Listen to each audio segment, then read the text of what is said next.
I remember the days when my world seemed solid and predictable. Before everything unraveled, life had a rhythm I found comforting. Work, a quiet home, and weekends spent tuning up my car or wandering through countryside roads. I wasn't searching for change or excitement, just content with the simplicity I had carved out for myself. Looking back now, those were the last moments of innocence, the calm before the storm that would upend everything I thought I knew about love, loyalty, and betrayal. It wasn't that I had an idyllic life, but it was mine. Every choice I made felt deliberate, shaping a path I thought would stretch on for years. The people around me, family, friends, and even acquaintances, seemed to fit into the narrative I had built. But as life often does, it had other plans. Change crept in quietly, carried by the unexpected and unwanted. That's where my story begins, with a single choice that led to a series of revelations, each more staggering than the last. After a long day at work, I found myself at my favorite bar, sitting on a stool and slowly sipping the single beer I allowed myself. It was my usual routine, a way to pass the time before the bowling alley next door opened. Across the room, a stunning dark-haired woman caught my attention as she occasionally glanced in my direction, seemingly trying to make eye contact. A few moments later, the bartender, Sam, placed another beer in front of me. He explained that the drink wasn't from the house, but had been sent over by the woman at the end of the bar. I politely declined, asking Sam to either return her money, add it to my tab, or dispose of it altogether. Soon after, the woman approached and took the seat next to me. She had striking features, a pretty face and bright, expressive eyes. While I didn't want to come across as rude, I let her know that her presence next to me wasn't entirely welcome. She seemed unfazed, however, and pointed out my refusal of the drink. It wasn't a matter of disliking her, I thought to myself, but rather a desire to keep my life simple and uncomplicated. I wasn't in the mood for entanglements, though I knew she would likely find someone else at the bar more suitable, someone younger, wealthier, or better looking. What caught me off guard was her insistence that she was interested in me, not just anyone. Skeptical, I decided to lay out my assumptions about her. She appeared to be in her late 20s, educated and professionally successful. She was attractive and knew it, but likely fixated on small imperfections that no one else noticed. Her presence at the bar suggested that she was either navigating life post-divorce or looking to stray from a stagnant marriage. Conservative on the surface, she probably harbored a wilder side that she hadn't fully embraced. It seemed likely that her former or current partner was significantly older, and something about me reminded her of that person. As I shared my observations, her reaction confirmed that I wasn't far off. Her story began to unfold. She revealed that her husband had passed away over a year earlier, and only recently had she stopped wearing her wedding ring. Their relationship had grown cold before his illness, but she had stayed by his side, caring for him out of respect until the end. After his death, even though she had felt held back by the marriage, she found it difficult to seek a new relationship. She explained that seeing me had reminded her of her first love, the boyfriend she had left behind to marry her husband. Now she was trying to find her footing in a new career, uncertain but hopeful about the future. She shifted the conversation, directing her curiosity toward me. She commented on my apparent choice to remain unattached despite my age, and asked if I ever felt the need for companionship. She suspected that I wasn't as detached as I tried to appear, believing instead that I was someone who had been hurt deeply and was now shielding myself from further pain. It was time, I thought, to share a bit of my own story. I had once been a romantic, or perhaps just a fool, as I preferred to think of it. A year ago, I had been married to the woman of my dreams, but that dream had unraveled in front of the entire country, leaving me exposed as a naive man who had given too much of himself. I explained how I met Ellie 6 years earlier at a party. From the moment I saw her, everything in my life shifted. Love at first sight wasn't something I had believed in until that moment. She had fiery red hair and green eyes so vivid and expressive that they revealed her every thought and mood. To me, she was the most beautiful woman in the world, and I fell for her completely. Within a year, we were married. I worked as an engineer for a manufacturing company that produced car parts, while Ellie transitioned from part-time waitressing to being a homemaker. We had plans to enjoy our time together before starting a family, a decision partly influenced by the turbulent marriage of her sister and brother-in-law. They had rushed into marriage after an unplanned pregnancy, and their constant arguments served as a cautionary tale for us. Ellie's family wasn't large. Aside from a few cousins, her closest ties were her sister and brother-in-law who lived in a nearby trailer park.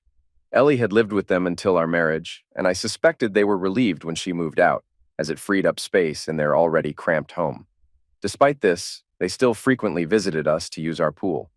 Ellie and her sister Sally were inseparable. Whenever I couldn't find Ellie at home, I knew she was likely with Sally at the trailer park. Their bond was unbreakable, and it often felt like a part of Ellie's heart never left that place. As I took another sip of my beer, I continued the story. Most evenings when I got home from work, Ellie would be in the living room with her sister Sally and Sally's husband Billy. The three of them shared a deep appreciation for what they considered a quintessential American pastime: daytime trash TV. Shows like Jerry Springer, Judge Judy, The People's Court, and, of course, Maury were their favorites. While I couldn't relate to their fascination, being preoccupied with my own responsibilities, I was glad Ellie had something that kept her entertained and occupied when we were apart. By the time I got home, she typically had dinner ready, and after we ate, we'd spend time together, either relaxing at home or going out. We both enjoyed exploring the countryside, marveling at the scenery. Ellie especially loved soaking in the views, and for me, there was nothing better than hitting the road in my beloved car.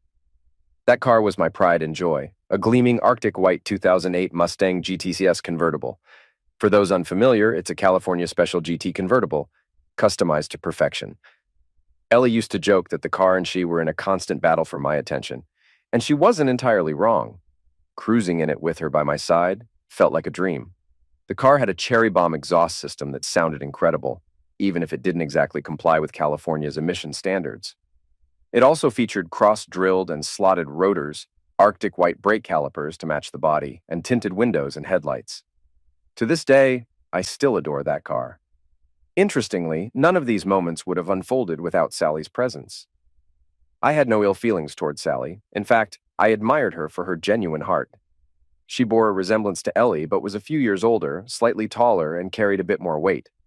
Unlike Ellie's fiery red hair, Sally was blonde. On a few occasions, Sally made advances toward me, but I dismissed them as harmless tests to see if I would remain loyal to her sister. I always turned her down, and afterward, things seemed to improve in our interactions. Around a year ago, Sally and Billy's marriage hit a rough patch. Their arguments became more frequent, lasting longer and affecting everyone around them. What started as typical bickering escalated into something more serious. Eventually, Sally decided to take drastic action. Instead of seeking help from a marriage counselor, she reached out to Maury, the TV show, and was invited to appear in an episode about cheating spouses. Sally had arranged for Billy to take a lie detector test on national television to uncover whether he'd been unfaithful. Her suspicions ran deep. She believed Billy had cheated with multiple women, including a teenager from their trailer park who was rumored to be pregnant with his child. Billy vehemently denied everything, claiming Sally's suspicions stemmed from her insecurities about getting older. The girl in question, just 19 years old, was also invited to the show to confront him. The whole situation felt absurd to me, almost like a circus. Though I was convinced Billy was guilty, I kept my thoughts to myself and focused on avoiding the drama. I even promised to record the episode so we could all watch it together later. That evening, Ellie caught me off guard with an unexpected announcement. She wanted to go to Connecticut to be there for the show's taping. She felt it was her duty to support Sally, especially if Billy turned out to be guilty or if things became chaotic. For Ellie, the trip wasn't just about helping her sister. It was an opportunity to see her favorite show live, a dream come true. However, since she wasn't directly involved in the episode, the network wouldn't cover her travel expenses or accommodations. I reassured her that we could afford to send her. Then she dropped another surprise. She didn't plan to go alone. She insisted I take time off work to accompany her, arguing that she wasn't comfortable leaving me home while she traveled out of state. Although she said she trusted me, she admitted she didn't want me tempted by clubs or other distractions during her absence. She believed that too much free time was exactly what had gotten Billy into trouble. I half-jokingly suggested that perhaps Billy just needed a job, but Ellie brushed off the comment with a laugh. She reminded me that in our 5 years of marriage, we'd always made time for fun, unless one of us was sick or injured. She had no intention of changing that now.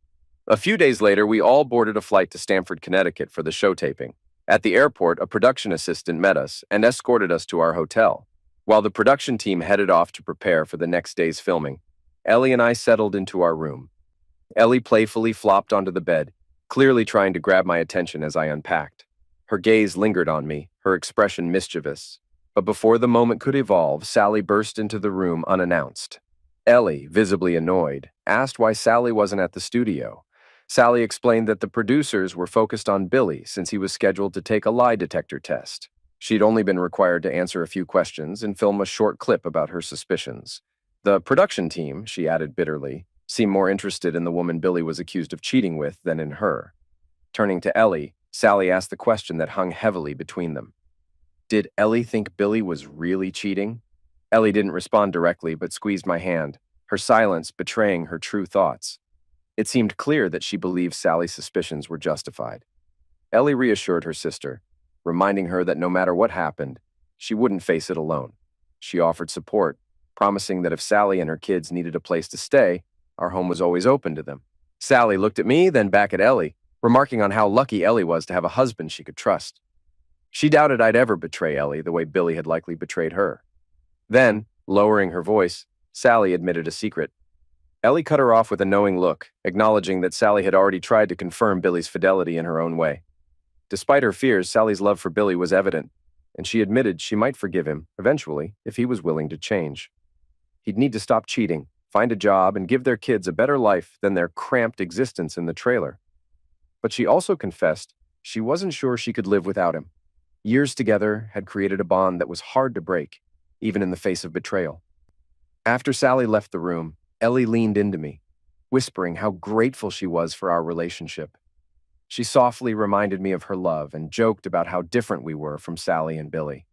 The contrast between their volatile relationship and our steady connection was stark. The next morning, we all gathered for breakfast before heading to the studio. Sally had clearly put effort into her appearance. Her hair and makeup were flawless, and she looked better than I'd ever seen her. Billy, in contrast, appeared exhausted and uneasy, his eyes fixed on Sally with a mix of guilt and fear, as though he genuinely dreaded losing her. The woman at the center of the scandal, a 19-year-old from their trailer park, wasn't with them. None of us expected her to show up, given the circumstances. A limo arrived to take us to the studio. Sally, Billy, and the teenager headed off in one car, while Ellie and I rode in another. The production facility turned out to be a large warehouse-like space with the show's sets positioned in the center. Around the main stage were dressing rooms, screening areas, conference rooms, and control booths. The space buzzed with activity as crew members wearing headsets rushed to adjust cameras, lighting, and sound equipment. Technicians monitored camera angles and audio levels from a recording booth at the back, while producers and security personnel moved in and out, managing the controlled chaos. Watching the show on television made it seem like filming only took a few minutes, but the reality was far different. I had assumed we'd be in and out of the studio within an hour or two, but we spent 3 hours waiting before they even started filming Sally's segment. Sally's story was the second of 3 being recorded that day. The first segment featured a teenage mother who accused her neighbor's husband, a Protestant minister, of fathering her child. The preacher denied the claim, insisting his faith and role as a man of God made it impossible for him to commit such a sin. His wife stood firmly by his side, attacking the girl's character and accusing her of being untrustworthy and immoral. As the segment unfolded, the minister's lies unraveled. He failed a lie detector test, and DNA results confirmed that he was in fact the baby's father. Chaos erupted on stage as the preacher's wife, furious and humiliated, turned her anger on both her husband and the young woman. Security had to intervene to break up the fight. The most striking moment came just before the reveal, as the preacher, visibly nervous, seemed to silently pray for divine intervention to alter the DNA results. His attempt to hold his wife's hand was met with a cold rejection, leaving him visibly shaken. Reverend Pritchard knew his world would collapse if the child was confirmed to be his. Both his marriage and his career would come to an abrupt end. His wife glared at him with piercing eyes, alternating her gaze between him and the girl.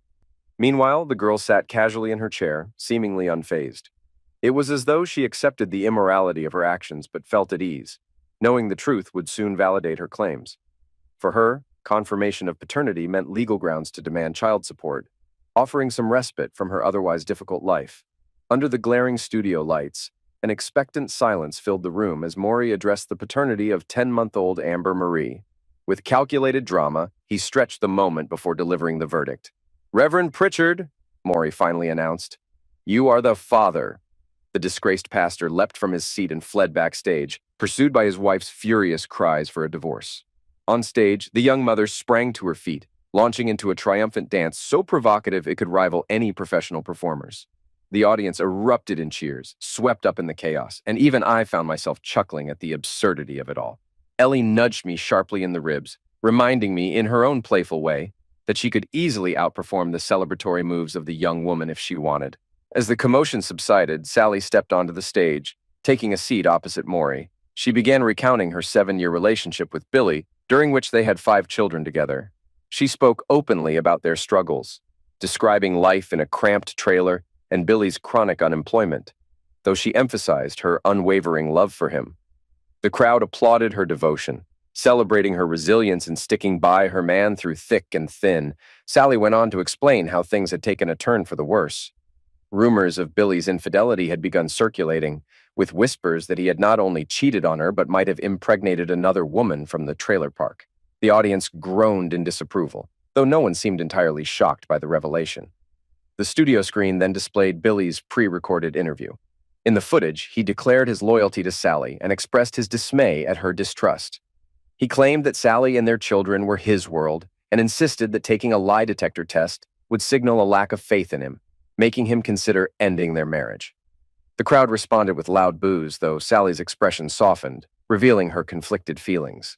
She clearly loved Billy and wanted to believe in him, but she also wanted to hold him accountable. Divorce, however, was never truly on her mind. She only wanted to ensure he knew she wasn't naive. As the segment unfolded, Marilyn, the alleged mistress, made her entrance to a chorus of boos from the audience. She wasted no time detailing her encounters with Billy, claiming he had been involved with multiple women from the trailer park. She admitted she didn't love him, but was insistent that he find a job and begin providing child support for her child. According to her, Billy had promised her that he and Sally were heading for divorce. Marilyn claimed she was 2,000% sure that Billy was the father of her baby, a statement that left me baffled, given that 100% certainty should suffice in most situations. Her declaration brought Sally to tears, prompting Maury to console her while Ellie rushed on stage to comfort her sister. Eventually, Billy appeared, walking onto the set with visible reluctance. The audience's hostility was palpable as he made his way through a sea of angry faces. While Marilyn had drawn her share of criticism, Billy received far less sympathy. He sat down opposite Maury, who began questioning him about the accusations. Billy denied everything. He denied cheating, denied knowing Marilyn personally, and even reframed his unemployment as simply being between jobs. At one point, he referred to Marilyn as like free internet, a comment that triggered a new wave of outrage. Marilyn leapt from her seat, attempting to attack him, while Sally inexplicably stepped in to defend Billy. Chaos erupted as Ellie joined the fray to protect her sister, and security had to intervene to separate everyone. As the dust settled, Maury prepared to reveal the DNA results. The studio quieted, and Maury addressed the paternity of 3-month-old Stephen. "Billy," he declared, "you are not the father." Marilyn's reaction was immediate and dramatic. She screamed, insisted the test was wrong, and stormed off the stage in tears. Meanwhile, Billy, clearly relieved, broke into a celebratory dance that only further agitated the audience. But Maury wasn't finished. "We still have the results of the lie detector test," he announced, recapturing the crowd's attention. Maury revealed that when asked if he had ever been involved with Marilyn, Billy's denial was deemed a lie. In fact, the test indicated he had been with her more than 10 times. Billy tried to argue, but Maury continued, revealing that Billy had also lied about other infidelities, involving over 5 women and at least 50 separate incidents. The revelations pushed Sally over the edge. She jumped to her feet and delivered a punch to Billy's face so forceful that it echoed across the studio. Ellie quickly pulled her sister back to her seat as the stunned crowd watched the chaos unfold. For Ellie, the entire experience was surreal and exhilarating. Being on Maury was a dream come true, and I knew we'd have to record this episode once it aired. It was destined to become a staple in our home, replayed countless times as a cherished memory of her unexpected moment in the spotlight. Sally was sobbing uncontrollably, leaning on Ellie for support. Billy, overwhelmed, dropped his head into his hands, begging Maury to stop reading the results. The audience, however, demanded more, their voices rising in a collective outcry. Maury, seemingly unfazed by the raw emotions in the room, continued to methodically reveal the results, question by question.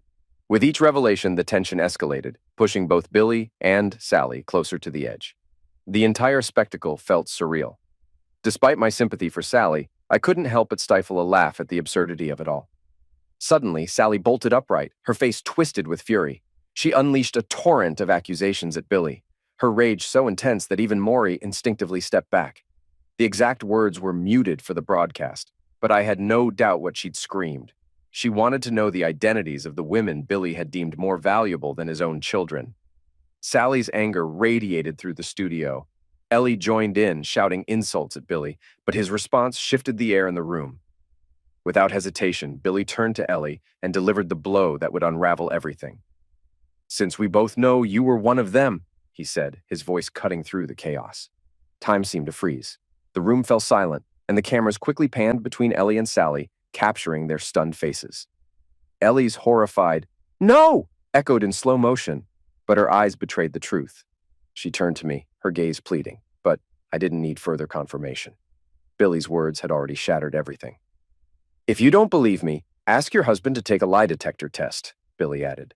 "They even asked me if I'd been with anyone in your family." Sally's shock turned to fury. She lunged at Ellie, hitting her as Ellie stood frozen, still searching for me in the audience. Without drawing attention, I slipped out of the studio. I wandered outside, flagged down a cab, and returned to the hotel. Back in the studio, Maury's producers seized the dramatic turn of events, canceling the next segment to focus on the explosive fallout between Sally, Ellie, and Billy. I later learned that Ellie repeatedly asked about my whereabouts, but staff assured her I was backstage, likely to prevent her from leaving or doing anything drastic. They called my phone and the hotel incessantly, but I ignored them. They wanted me to return to the studio and air my marriage's collapse for the cameras, but I refused. An hour later, I checked out of the hotel and headed to the airport. Although I wasn't supposed to leave for another 2 days, I managed to book an earlier flight. 90 minutes later, I was on a plane, leaving the chaos behind. While I made my escape, the drama continued at the studio. The production team convinced all three to return to the stage, much to the delight of the audience, who remained riveted by the spectacle. Sally declared she never wanted to see either Ellie or Billy again. Billy, now desperate, apologized profusely, likening himself to Tiger Woods and claiming he had a problem with women. Maury's counselors intervened, offering to enroll him in a support group for obsession. Incredibly, they persuaded Ellie to consider reconciling with Billy for the sake of her children. Sally, too, was eventually coaxed into forgiving Ellie. I wouldn't learn of any of this until a week later, by which time I no longer cared. Once I returned home, I immediately contacted a lawyer to start divorce proceedings. It was one of the hardest decisions I'd ever made, and I shed more tears than I care to admit. But it was necessary. Fortunately, we lived in a no-fault state, so proving infidelity wasn't required. Still, I kept the episode as evidence, a humiliating but definitive record of her betrayal. Eager for a quick resolution, I agreed to an even 50-50th split of our assets. Ellie would keep the house while I retained my future income in retirement. The plan seemed straightforward until it came time to serve her the papers. I arranged for the documents to be delivered at the airport, driven by the same morbid curiosity that compels people to watch car accidents. From a distance, my attorney and I watched as Ellie, upon receiving the papers, tore them to shreds in a fit of rage and attempted to attack the process server. Security had to intervene to subdue her. My lawyer turned to me, shaking his head. "She's unhinged," he muttered, suggesting a restraining order might be in order. I assured him it wasn't necessary. I'd temporarily moved into a hotel and was actively searching for a new home in another area. He warned me that my distinctive car, a bright Arctic white Mustang, might make me an easy target, but I had no intention of parting with it. Over the next few weeks, I found a modest new house, one devoid of the memories that haunted the old one. By the time I returned to work, I thought I was ready to move forward. But on my first day back, Ellie was waiting for me in the parking lot. She pleaded tearfully, begging for forgiveness and vowing to make things right. Her voice cracked as she confessed her love, insisting that Billy meant nothing to her. I didn't respond. I walked past her without a word, her cries fading into the background as I left her behind. I couldn't hold back anymore. Spinning around, I snapped, my frustration boiling over. "Don't say things you don't mean, Ellie. Billy must mean a lot to you, because you've made it clear he's worth more than me. You've thrown away everything. My love, our marriage, the life we built together, the children we might have had, and the future we dreamed of. If he's so important to you, why don't you go back to him and enjoy whatever it is you have left? Don't come back here again." I don't want to see you. If you have anything to say, tell it to my lawyer. She looked at me with tear-filled eyes, her voice trembling. Ted, Sally forgave Billy. You heard her yourself back in the hotel room when you thought I was asleep. She told you she and Billy don't love each other like we do. He's cheated on her so many times with so many women, and yet she still forgave him. Can't you forgive me, just this once? I promise it will never happen again. I'll beg you if that's what it takes. You can't throw away 5 years of happiness over this. Fine, I said, my voice cold. Get on your knees. Without hesitation, she knelt before me, tears streaming down her face as people around us stared. Please, Ted, take me back. Don't divorce me. I love you, she pleaded. No, I said firmly, walking away into the building. That evening, I stayed late at work, trying to clear my mind. When I finally headed out to the parking lot, I spotted an old pickup parked next to my Mustang. As I approached, I realized Sally was sitting inside. She rolled down her window and called out to me. Ted, I know how much she's hurt you, Sally began. Believe me, no one understands better than I do. Billy's done it to me more times than I can count, and this is the last time I'm letting it slide. My kids deserve better than a father who cheats and sleeps around the neighborhood. But even with all the pain he's caused, I still took him back. Not because I'm a fool, but because I know, in his own messed up way, he loves me. It's not the kind of love you have for Ellie. It's not as deep or pure, but it's still something. And love, even in its imperfect forms, is rare. Billy's not the best man, not even close, but he's mine. And when I think of all the lonely people out there who'd give anything for someone, even someone like him, it helps me forgive him. People make mistakes, Ted. We're all flawed. And when you love someone, really love them, you have to let go of their imperfections sometimes. Less than a month ago, you would have done anything for my sister. I can't believe you've forgotten that already. She paused, then added, You've invested so much in this marriage. Are you really ready to throw it all away? What happened to, for better or worse, until death do us part? I'll keep it brief, but there are 3 things I want you to think about. First, Ellie loves you. She knows she messed up and would do anything to fix it. You're her world, Ted. Second, she wasn't having a real affair. This is Billy we're talking about. It wasn't love. It wasn't about replacing you. It was just a stupid, meaningless lapse in judgment. Lastly, whether it matters to you or not, at least talk to her. Let her apologize. I think it would do you both good. Sally gave me a quick hug before driving off. That night, I replayed everything in my mind. The good times, the happiness Ellie and I had shared before her betrayal. I realized I didn't even know why she'd done what she did. If I wasn't going to give her another chance, it didn't matter. But if there was any hope of saving our marriage, I needed answers. The next morning, I called Sally. Billy answered the phone, and I immediately hung up. Moments later, my phone rang back. Ted, were you calling me? Ellie asked, her voice bright with hope. Well, I began, but she cut me off. Whatever it takes to fix this, I'll do it, she blurted out.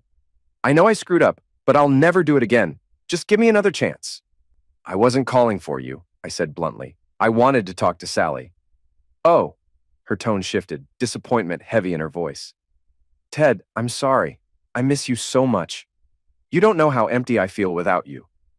I'm sure Billy will help you fill that void, I retorted coldly. Look, I didn't call for you. Where's Sally? She's not here, Ellie replied. She's at the school, talking to one of her kids' teachers. And when you say my house, you mean our house. It hasn't felt like home since you left. Why do you need to talk to Sally? I wanted to ask her about something she said last night, I admitted. But it doesn't matter anymore. If you were really sorry for what you did, you wouldn't be alone with Billy right now. There's no hope for us, Ellie. Just sign the divorce papers and let's move on. Her sharp intake of breath was followed by a click as the line disconnected.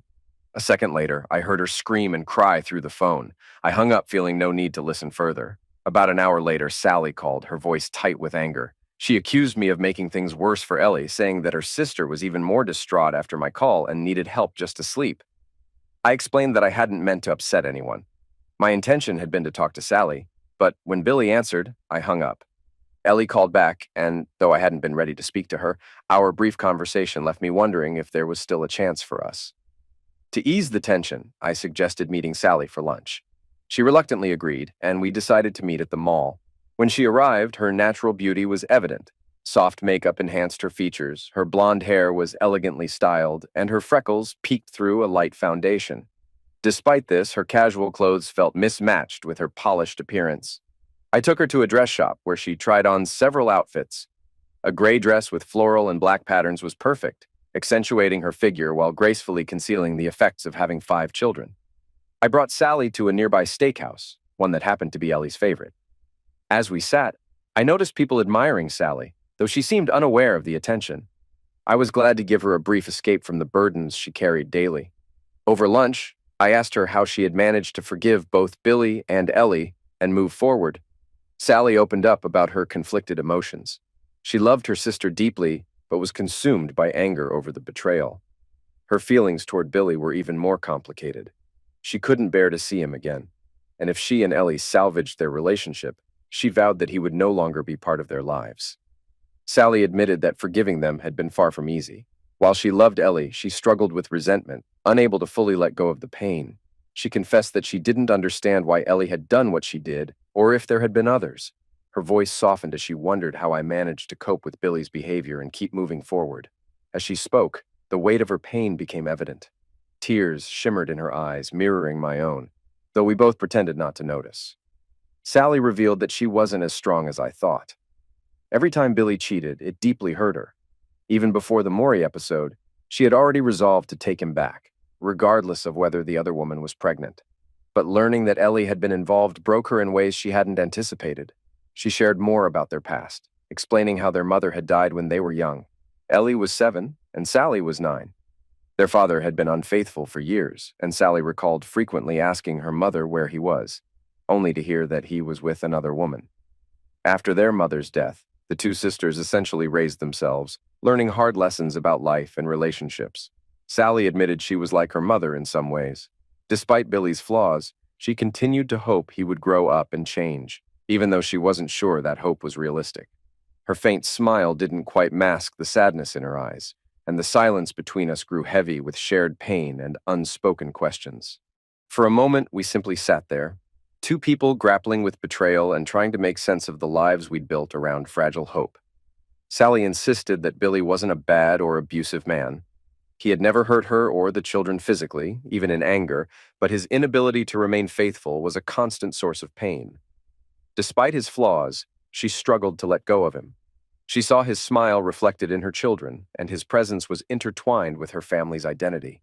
She had promised to love him in good times and bad, and she felt bound to honor that vow, no matter how difficult. Her feelings toward Ellie were much more conflicted. She admitted that there were moments every day when she wanted to lash out at her sister, questioning how Ellie could betray her like that. Sally wouldn't have done the same to Ellie, even during her playful attempts to test Ted's loyalty. She knew Ted's love for Ellie was deep, and that love was what made his pain so overwhelming. Sally believed that time would eventually bring clarity. Either anger would consume him, leading to a divorce, or love would prevail, which would come with its own challenges due to the hurt and pride involved. She held out hope that the connection Ted and Ellie once shared might still survive. After lunch, I dropped Sally off near her car in time for her to pick up her children. I later learned that her return to the trailer park stirred trouble. When Sally walked in, Ellie immediately questioned her whereabouts, and Billy's jealousy flared. Sally revealed she had gone to lunch with me, mentioning the new outfit I had bought her for the occasion. Billy's irritation turned to criticism, claiming I should have spent the money on food for everyone instead.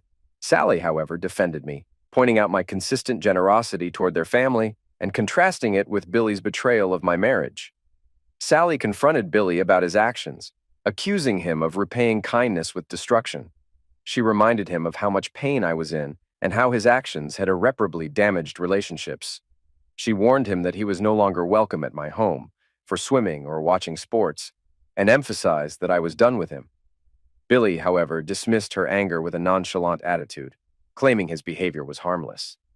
He framed his infidelity as trying different flavors, and even attempted to downplay Ellie's worth.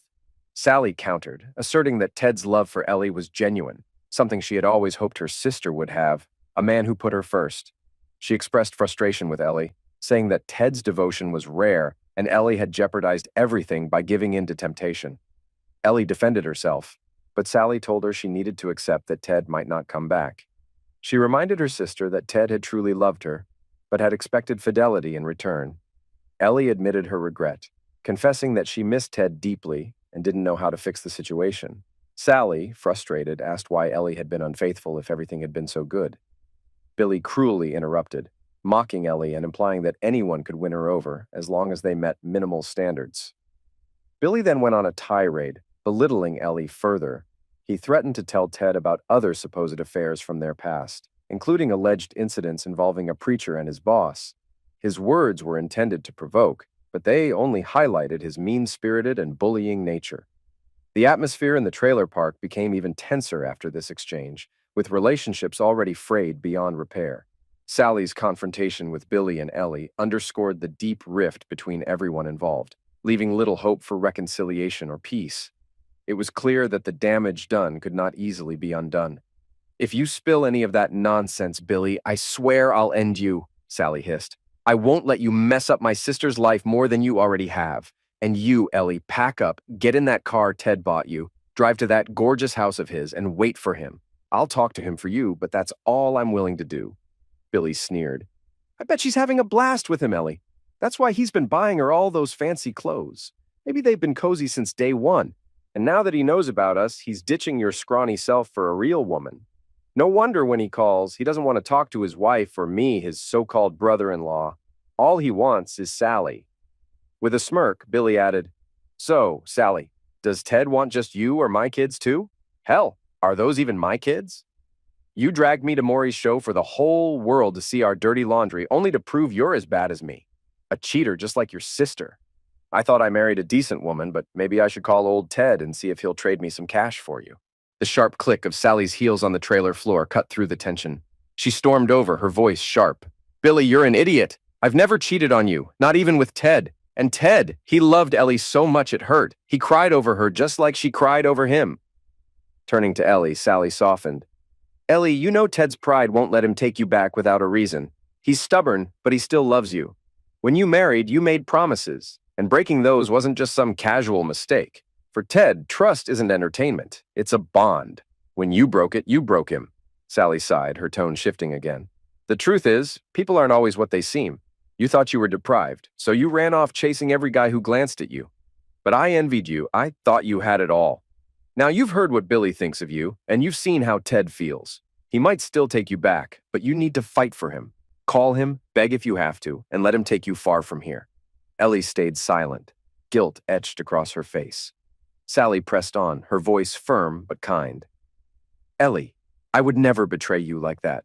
I'm not the kind of woman to sleep with your husband, and deep down you know that. Ted loves you too much to stray, and nothing happened between us today. We just talked about what it'd take for him to forgive you." Sally paused before continuing, her tone wistful. "You know what? Ted made me feel like a queen today. We went to the mall, he helped me pick out a dress, and he bought me shoes. It wasn't about the money. It was how much he cared about making me feel good about myself.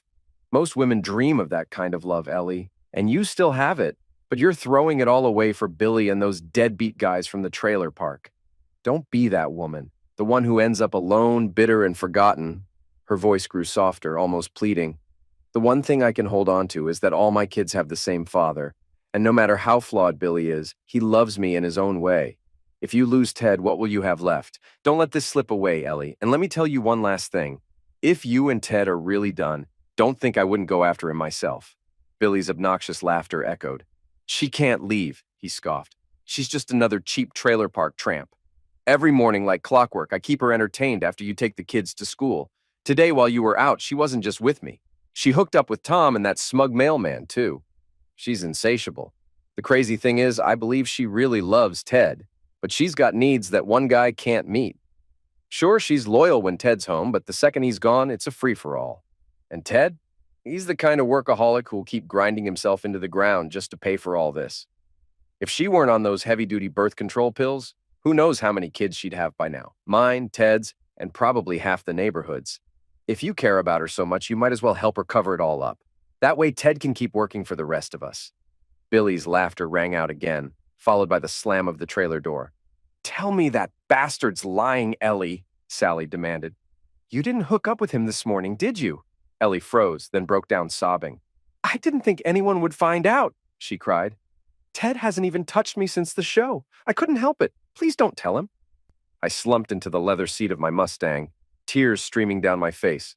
I switched off the tiny receiver and unplugged it from the car's auxiliary input. By now, you've probably figured out that the lunch with Sally was a setup.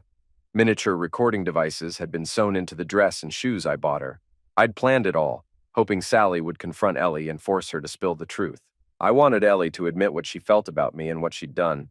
Buying clothes for her sister was just to stir up some jealousy. The dress, bugs, and lunch cost far less than hiring a private investigator. But my plan had backfired, leaving me more crushed than I'd felt even after that awful episode of Maury. I glanced at the woman sitting next to me at the bar, her mouth agape in shock. As I started to stand, she grabbed my arm. "Wait, you can't just leave. What happened next? You have to tell me how it ends." With a heavy sigh, I sat back down. "Lisa," I said slowly, "not every story has a neat ending. This isn't a book or some free internet drama. Sometimes you just have to keep moving until the hurt fades. But fine, I'll tell you what I did. I drove straight to the trailer park. It wasn't far. Those bugs don't work over long distances. I barged in, and as soon as Billy stood up, I stuck out my hand like I wanted to shake his. When he reached for it, I socked him hard in the jaw. He hit the ground. Then I kicked him, hard, right where it hurts most, and I kicked him again, just to be sure he'd stay down. Sally and Ellie were too stunned to even move. I walked to their cheap stereo, pulled a small pipe from my pocket, and hooked it up to the boombox. Their own voices started playing loud and clear. Billy was still writhing on the floor, groaning, while the sisters just sat there, frozen. I turned to Sally and said, "You're too good for this dump and the people in it. You and your kids deserve better. I'm offering you a way out, right now. Come with me, and we'll never look back." Sally shook her head silently, her face unreadable. Ellie, however, screamed in desperation as I turned to leave. "What about me, Ted? I love you. I'll change. Please don't leave me. Don't divorce me. We can fix this. I'll never let anyone come between us again, not even my sister." I stopped and looked at her, my voice heavy with sadness. "Ellie, the worst part is that I still love you, despite everything I just heard on that tape. But I hate you too, for the way you betrayed me. Sally was right. You don't know what you have until it's gone. The difference is you knew. You had a husband who adored you, who was faithful, who would have done anything to make you happy. I say had because I'm done. I'm gone, Ellie, and I'm not coming back." Sally made me realize something too late. I didn't know what I had until it was ripped away. I thought I had a wife who loved me and only me. I thought we had a love that would last a lifetime. But none of that was true, was it? It only took one moment, one tape, to destroy it all. I won't waste time telling you what I think you are. I'll just say this. You're gone forever. Even if the pain fades, even if I realize I still love you, it won't matter. Because trust is gone, and without trust, there's no marriage. But don't worry about the divorce. I paused, watching their faces. Relief flickered across them, foolishly thinking I'd changed my mind. Then I let a cold smile stretch across my face and continued. I refused to give her the satisfaction of a divorce. Instead, I opted for a classic no-strings-attached departure, packing up and starting over elsewhere. Eventually, I knew I'd meet someone new and fall in love again, but marriage was off the table. Thanks to her, I'd lost trust in women altogether. Honestly, this way was better. A divorce would mean legal entitlements, splitting assets, alimony, property rights. By simply walking out, she'd get nothing. The house? It was in my name. All she'd be left with was the memory of me leaving her in the dust. I walked out of the trailer, climbed into my Mustang, and drove off. Almost immediately, Sally started blowing up my phone, telling me she suspected Ellie was just as hooked on chaos as Billy and suggesting treatment might help. I told her it didn't matter anymore. I had no interest in a wife who needed lessons on respecting marriage or keeping her affairs in check. In the days that followed, Ellie wouldn't leave me alone. She harassed me at work, tracked me to my home, and ignored every attempt to create boundaries, even a restraining order. One humiliating scene involved her clutching my leg as police tried to drag her away. That was the final straw. I realized the only way to escape her was to leave town entirely, so I quit my job and began arranging for a fresh start elsewhere. Before leaving, though, I couldn't resist tying up some loose ends in my own way. First stop, the post office. With my attorney in tow, I presented evidence to the postmaster. His face turned white when we mentioned potential legal trouble, though we both knew suing a federal agency wasn't an option. Small-town postmasters, however, don't always see it that way. He called the implicated employee, Ed, and promptly fired him on the spot. To keep things quiet, he also handed me a settlement check. It wasn't a fortune, but it was enough to give me a head start. I accepted. As I left, I spotted Ed sobbing near his locker. I gave him a pitying pat on the shoulder, snagged his wallet, and visited his apartment to deliver the tape to his disgruntled wife. She requested a copy, so I figured Ed's days of marriage were numbered. That left Tom. He took pride in owning one of the park's nicest trailers, complete with wheels, unlike most others. I didn't need a lawyer for this bit of mischief. Driving up the hill to his trailer, I attached a roller to the hitch and removed all the stabilizing bricks and wedges, keeping it stationary. A gentle push sent the trailer rolling downhill. Gravity did the rest, propelling it straight into the lake. At first, no one noticed. When they did, the laughter erupted. It turned out Tom wasn't particularly popular. By the time his trailer sank, neighbors had gathered for the show, some even grilling hot dogs to celebrate. Tom arrived out of breath, cursing and threatening anyone within earshot. Someone tried to console him, joking about insurance. But Tom didn't have any. I took him aside, delivering a swift punch to his gut. "That's for Ellie," I said, leaving him doubled over. With my revenge complete, nothing tethered me to this place anymore. I sold everything I could, houses, possessions, and anything of value. What I couldn't sell, I destroyed, including Ellie's belongings. Before leaving, I gave Sally a modest sum for emergencies and an anonymous email address to stay in touch. I never looked back. Moving from town to town, I kept a low profile, ensuring Ellie couldn't track me down. With the wealth from liquidating my assets and my engineering skills, finding work was never an issue. I rolled my retirement funds into a self-directed IRA and kept my finances stable. Maybe one day, when the wounds Ellie inflicted finally heal, I'll settle down with someone new. But for now, I keep moving forward, leaving the past behind. Every so often, Sally reaches out to me, and just hearing Ellie's name stirs up a dull ache in my chest. As it stands now, Billy is entirely reliant on Sally. He doesn't have much choice. After my well-placed kicks left him with lasting issues in the bedroom and his ongoing unemployment, he's got no other options. Sally says Ellie still holds on to feelings for me and wants me back. She even appeared on Maury again, claiming she was pregnant and needed to identify the father. The truth? She wasn't pregnant at all. She just wanted the show's resources to help track me down. She's not after money or anything material. Apparently, she just wants me back in her life. I've made it a point to stay well off the grid because shows like that can be relentless, employing private investigators and other tools to uncover someone's location. For now, I prefer to keep my whereabouts a mystery. Occasionally, I'll spend time with a woman for a few days or weeks, but no one has managed to fill the space Ellie left behind.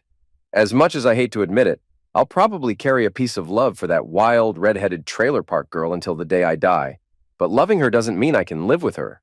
So here I am, just me and my Mustang, moving from town to town, seeing America one stop at a time. Even now, a year later, every time I spot a thin redhead, it stirs something in me.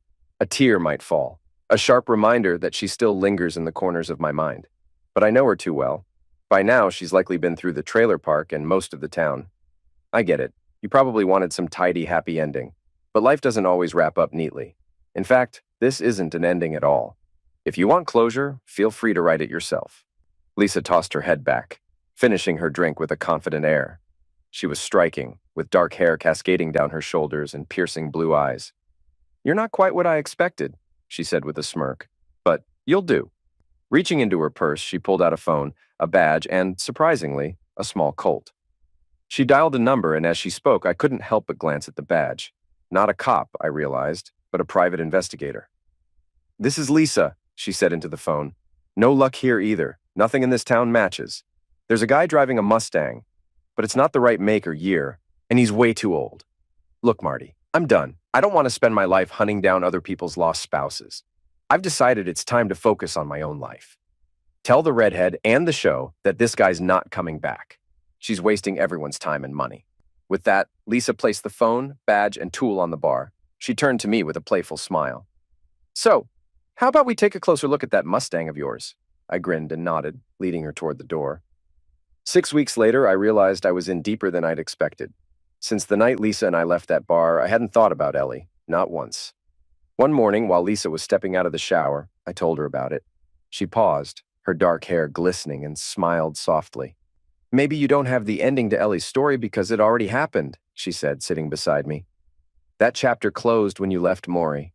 Your marriage ended, and everything since then was just an afterword. You weren't searching for the end of your story with Ellie. You were looking for the beginning of something else. the start of our story. She rested her hand on mine, her voice steady and sure. This is the story of us, of you and me, building a life and a family together, and it's one that'll last the rest of our lives.